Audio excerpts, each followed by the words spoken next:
Hello, I'm Jon Batarse, and it's good to be with you for today's morning moment. In this life, we have the good and the bad, the healthy and the unhealthy. When it comes to the good in our lives, we all naturally like to emphasize and expose it to others.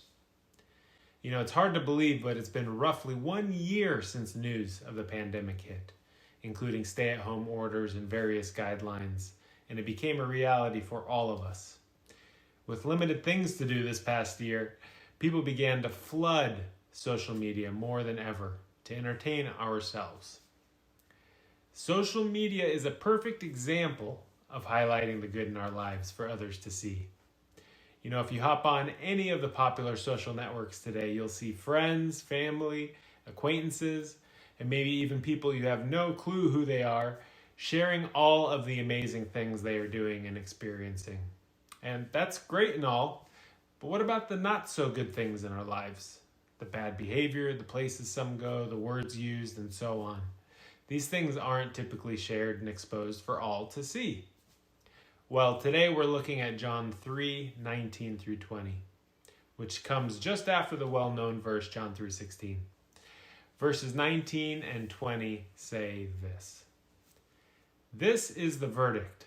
Light has come into the world, but people loved darkness instead of light because their deeds were evil. Everyone who does evil hates the light and will not come into the light for fear that their deeds will be exposed.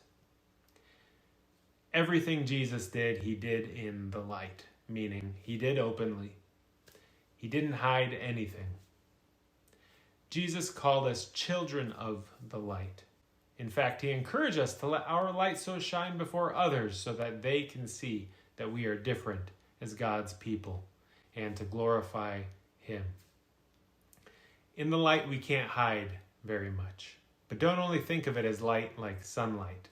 Light and darkness could be thought of as private and public. God wants us to live a godly life, both publicly and privately. And this is a hard lesson, but Jesus said it because it's good for us and also important for those around us. So, as children of the light, may we control our tone, our temper, our attitude, and everything else.